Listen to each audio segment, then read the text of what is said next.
Good morning, students. Yesterday we have done our worksheet number 11 based upon chapter number 11.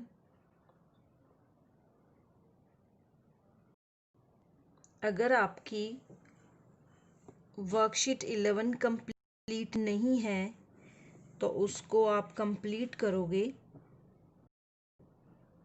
and I will share answer key of worksheet number 11. Chapter number 12 को cross करिए।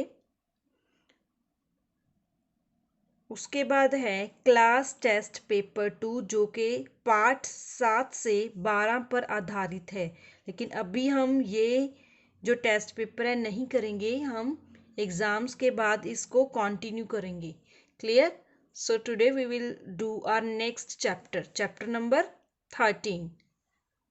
Chapter number 13 से पहले हमारे पास एक page है केवल पढ़ने के लिए, only for reading. So first of all we will read it and understand the message of an artist. So write down date and day. चित्रकार का संदेश, the message of an artist. चित्रकार इसमें क्या संदेश देना चाहता है वो अभी हम पढ़ रहे हैं, हम पढ़ेंगे तब पता चलेगा।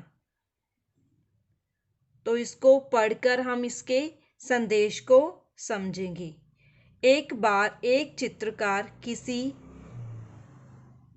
राजा के पास गया। उसने राजा से कहा, राजन, क्या मैं आपका चित्र बना सकता हूँ? कौन किसके पास गया? चित्रकार राजा के पास गया, जो कि आप इस चित्र में देख रहे हो। उसने राजा से क्या कहा, राजन, क्या मैं आपका चित्र बना सकता हूँ?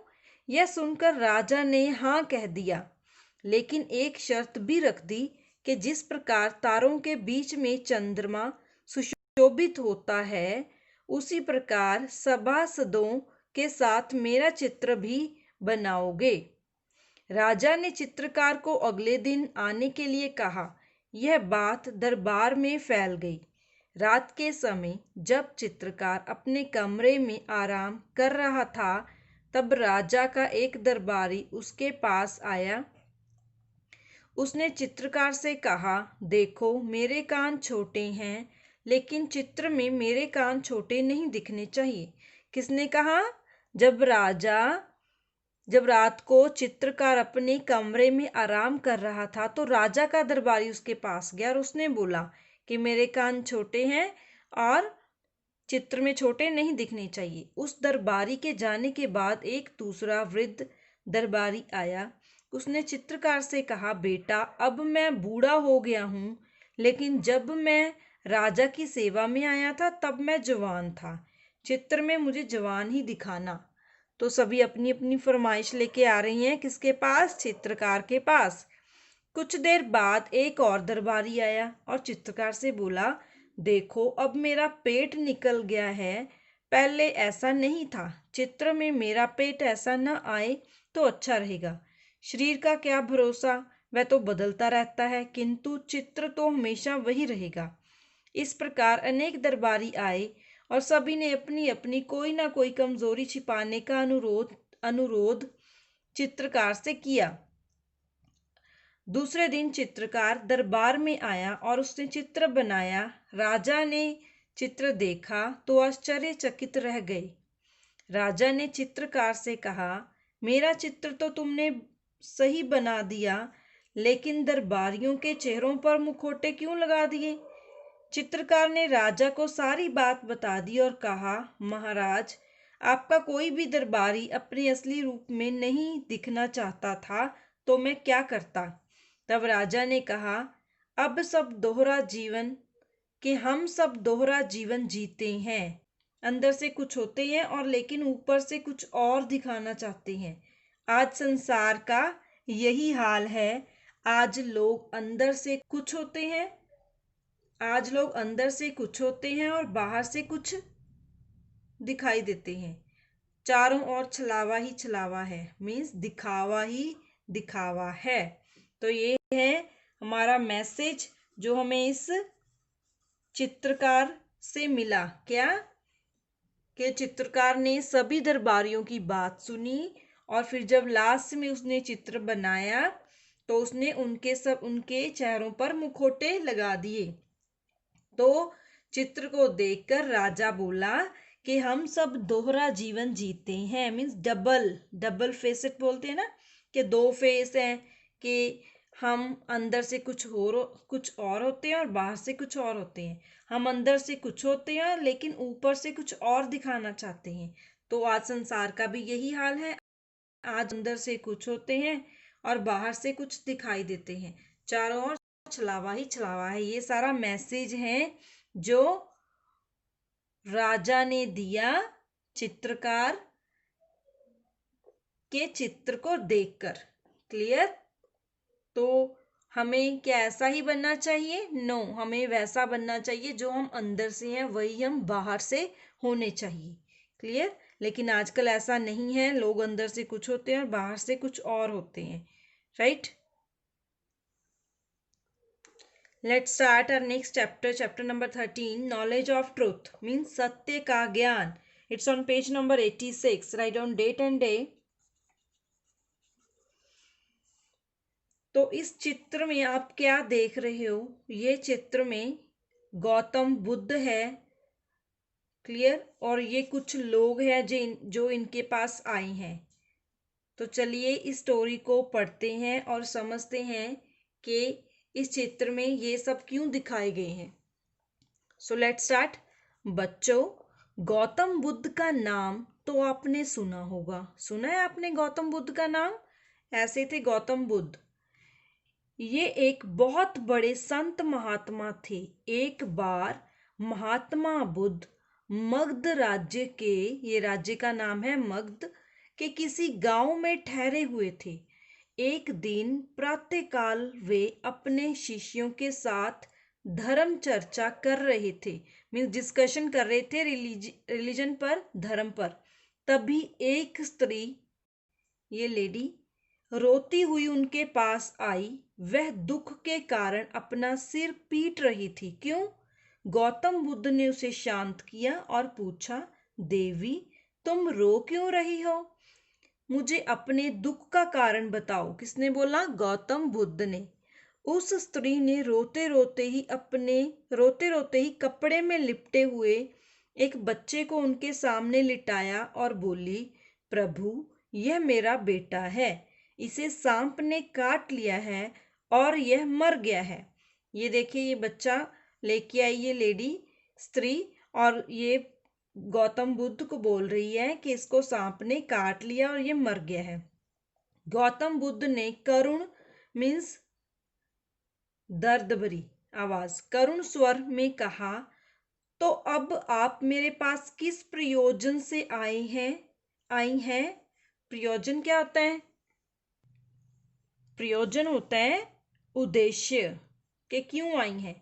मैं तुम्हारी क्या मदद कर सकता हूं देवी? उस स्त्री ने आंसू पोंछते हुए कहा, प्रभु, मैंने आपका बहुत नाम सुना है। आप मेरे बेटे को फिर से जीवित कर दीजिए। इसके बिना मैं जीवित नहीं रह पाऊंगी। यही मेरा एकमात्र सहारा था। गौतम बुद्ध के हृदय में करुणा उमड़ पड़ी। उन्होंने उस स्त्री को समझाते हुए कहा, देवी, इस संसार में कोई अमर नहीं है। अमर मीन्स ऐसा कोई व्यक्ति नहीं है जो कभी ना मरे। सभी एक दिन मरते ही हैं। जो यहाँ जन्म लेता है उसे एक ना एक दिन मरना ही पड़ता है। इसलिए तुम शोक मीन्स दुख, दुख का प्रावाची शब्द आया है यहाँ शोक, तुम शोक मत करो। Move to page number 87। यह सुनकर वह स्त्री जोर जोर से रोने लगी। फिर क्रोध में भरकर बोली, क्रोध होता है गुस्सा, मैं यहाँ आपका उपदेश सुनने नहीं आई, आपसे अपने बेटे के प्राणों की भीख मांगने आई हूँ। इतना कहकर उस स्त्री ने अपना सिर गौतम बुद्ध के चरणों में रख दिया। गौतम बुद्ध समझ गए कि दुख की अधिकता में वह जीवन के सत्य को आसानी से नहीं समझ पाएगी। उन्होंने उसे ऊपर उठाया और बोले, देवी, मैं आपके बच्चे को जीवित तो कर दूंगा, लेकिन आपको एक काम करना होगा।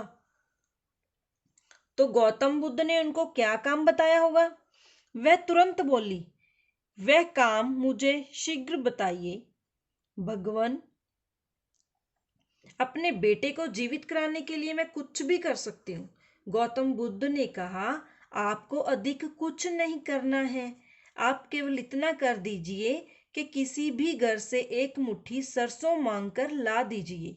लेकिन एक बात का ध्यान रखिएगा, सरसों किसी ऐसे घर से लाइएगा जिसमें आज तक किसी की मृत्यु न हुई हो।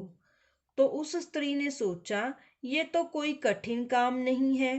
वह खुशी खुशी सरसों लेने चल पड़ी। उसे आशा थी कि एक मुट्ठी सरसों तो उसे किसी भी घर से मिल जाएगी, पर वह जिस घर में भी गई उसे निराश लौटना पड़ा। लोग उसके बच्चे के जीवन के लिए उसे मुट्ठी भर के स्थान पर मन भर सरसों देने को तैयार थे, पर उसे ऐसा कोई घर नहीं मिला जिसमें कभी ना कभी किसी की मृत्यु न हुई हो। किसी के पिता की मृत्यु हो गई थी तो किसी की माता की, किसी के पति की मृत्यु हो गई थी तो किसी की पत्नी की, किसी के बेटे की मृत्यु हो गई थी तो किसी की बेटी की। मीन्स उसको सभी घरों में ऐसे लोग ही मिले जिसमें किसी ना किसी की मृत्यु हुई थी। ऐसे में एक मुट्ठी सरसों उसे किस घर से मिलती? अंत में निराश होकर वह गौतम बुद्ध के पास लौट आई। उस स्त्री को देखकर गौतम बुद्ध ने पूछा, देवी, क्या आप सरसों ले आई? ठंडी आह भरते हुए वह स्त्री धीरे से बोली, नहीं प्रभु। ये देखो, वो स्त्री अब हाथ जोड़कर खड़ी हुई है गौतम बुद्ध के सामने। गौतम बुद्ध ने पूछा, क्यों, क्या बात हुई? इतने बड़े संसार में एक बच्चे के जीवन के लिए आपको किसी ने एक मुट्ठी भर सरसों भी नहीं दी? किसी को भी आप पर दया नहीं आई? स्त्री ने उत्तर दिया, नहीं भगवान, सरसों देने के लिए तो सभी लोग तैयार थे, किंतु समस्या यह थी कि मुझे एक भी घर ऐसा नहीं मिला जिसमें किसी न किसी की मृत्यु न हुई हो। Clear? Now on page number 88, उसकी बात सुनकर गौतम बुद्ध मुस्कुराकर बोले, क्या आपको अब अपना बेटा नहीं चाहिए? वह स्त्री शांत स्वर में बोली, प्रभु, ऐसी बात नहीं है। अब अब मुझे सत्य का ज्ञान हो गया है कि संसार में अकेली मैं ही नहीं हूँ जिसके बेटे की मृत्यु हुई है। अब मैं समझ गई हूँ कि संसार में जीवित तो कम ही है, लेकिन मरने वालों की संख्या बहुत ही अधिक है। इस धरती पर जन्म लेने वाला एक न एक दिन मरता अवश्य है। तो ये सच्चाई है। गौतम बुद्ध ने कहा, मुझे प्रसन्नता है कि आपको सत्य का ज्ञान हो गया है। तो इस चैप्टर का भी यही नाम है, सत्य का ज्ञान। जब इस शरीर को नष्ट होना ही है तो फिर इसके लिए रोना चिल्लाना व्यर्थ है। मृत्यु जीवन का अटल सत्य है। सत्य मीन्स सच है। अब आप जाइए और अपने बेटे का अंतिम संस्कार कीजिए। उस स्त्री ने गौतम बुद्ध के चरणों में सिर झुकाया और अपने पुत्र के शव को लेकर चल पड़ी। अब उसका मन शांत हो गया था। क्लियर? तो ये थी कहानी सत्य का ज्ञान, जिसमें गौतम बुद्ध जी ने एक स्त्री को किस प्रकार समझाया कि मृत्यु जीवन का अटल सत्य है, कि जिस व्यक्ति ने इस धरती पर जन्म लिया है उसे